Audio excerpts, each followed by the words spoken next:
reading this article where someone was basically arguing against raw pet food and raw frozen food. And they were using, like, some of the arguments they used, I was like, okay, that makes sense. And then they would throw in something very personal in there that, you know, like, didn't really have anything to back it up with. Like, for instance, it was talking about how, like, quality.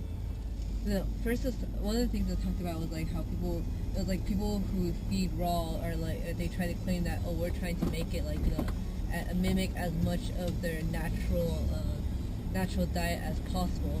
And their debate back was, they were saying things like how, yeah, well, you know, they don't live in the natural world anymore. They might have been designed for natural, you know, like the natural kind of diet and everything, but they live in, like, you know, the city life, and then they don't live in the wild where they need that. So basically their, you know, systems adjusted to this, like, to, like, they can eat basically the processed food. Because they were trying to argue for, like, you know, kibbles and all that kind of things like that. And another thing they were talking about was, like, quality, and they were like, people who make natural frozen food, raw frozen foods don't necessarily get good quality meat, because it could just be anyone who just grabs food and grinds it up and sells it to consumers, which I can see is possible. And then it was like, but then what made it more that where I was like, you know, I wouldn't take it seriously was that they got really personal, and they were like, you know, all these raw people, they're just going to go to the store and they're going to find what's cheapest, and they're going to tell their consumers it's raw and hormone free, when it's not really raw and hormone free, and, you know, all they're going to do is try to save every buck, basically. They're saying that kind of stuff. So they made all these arguments and everything where you would start reading it, you will be like, well, this kind of makes sense, and then they throw something in there so personal and, like, kind of attacks, like, just the raw frozen people kind of community thing or whatever, on, like, a personal thing, where you're just like, okay, now it doesn't seem like you're making any kind of, like, you know, scientific argument thing or whatever. So after all the arguments they made, I guess a raw frozen food company wrote back, because the article is basically, you know, both the people's conversations. They wrote back basically telling them, like, you know, I don't agree with some claims, and they will go through each topic and they basically rebuttal with it or whatever, right? And then so the person who originally wrote the article, at the very end you see their response to every single one of them, and then their response would be things like, well, you don't know what the consumer would do with the food after if they buy it, kind of thing. You know, like, you could say that you process it well, but you can't guarantee that the food's going to stay safe after the consumer gets it. That's not the job of the food. Yeah, exactly. So I was, like, reading the article, I was like, you know, this article sounded, you start reading the article, and you start thinking, okay, maybe this actually sounds like it's an interesting read and stuff. And after a while, when you get closer and closer to the end, you're just like, this just sounds like high school kids arguing. The other question I have, okay, so that company that you ordered off of, did they say where they source their meat from? Like, it said that it didn't say a specific farm, all it said was, like, you know, local farms, basically. Like, straight from the farm.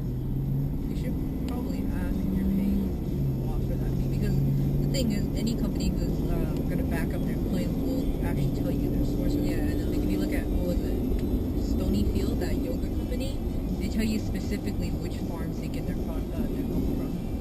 But that's if the company really cares, and you know, they have nothing to hide, so they'll tell you. Well, because I never bothered to ask before, since I was just trying it out. Yeah. But I could always just email them anyways. Because I can see, like, where their person is arguing for that.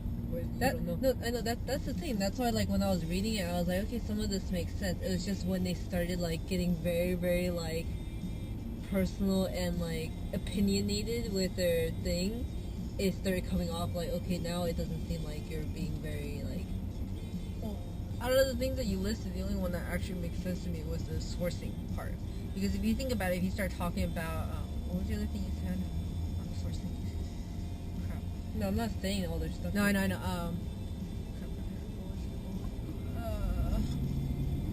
Wow, I just had a major brain fart moment. Well, they talked about a lot of things. They talked about packaging, they talked about freezing temperatures, they talked about sanitation, they talked about diseases, natural diet, and bacteria, natural diet, and all that kind of stuff. No, okay. The natural diet thing that person said is stupid. Yeah, exactly. Because if you think about it, that's like saying, okay, humans are naturally meant to eat fruits, vegetables, meat, nuts, all that kind of stuff. Because we grew up in this we kind can of eat McDonald's, we yeah. can eat like fake food, like imitation eggs. We can eat it. That's what I said. When you first initially start reading it, you're like, okay, they have some good points. But then after a while, it seemed like they were just trying to pull things out of their butt to go for like, you know, arguing for processed foods, basically. And basically, like, the whole time they were, it seemed like they were trying to promote. You heard the brand Weissong, right? I think so. It's like the dry kibble is like really expensive. Like when I was looking at the dog food, it was like $30-$40 a bag and stuff like that. And it's like a small bag.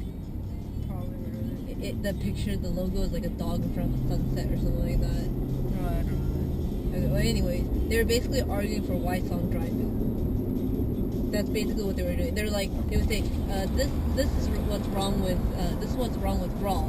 This is what's right with, you know, dry food. And for example, Weissong. Next one. This is what's wrong. This is what's right. Weissong. I'm reading it, and at the very end, they're like, "We are not trying to promote Weissong whatsoever. We're just using them as example." And I'm just like, "No, you are trying to promote Weissong." And I'm like reading it, and then it bothered me, but not so much until I got to like what their responses was to the raw frozen food company, when they were like, well, no, your claim doesn't make sense because you can't guarantee what the consumer does with it. It's like, dude, your dry food can't guarantee what the consumer does with that either. Look at Frank's food; it was growing freaking moth stuff. Yeah. The job of the company, like the company that produces the food, isn't to. Well, I could just drive to the front, right? Okay. The job of the company isn't to make sure that the consumer preserves it right. Their job is just to get the product out there. What the consumer does with it after is their own problem. You can't blame the company for that. Yeah. So the product loses quality, it's not the company's fault. And so when I was reading it, I was just like, now I just feel like I'm wasting my time reading like some high school kids argue.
Mm.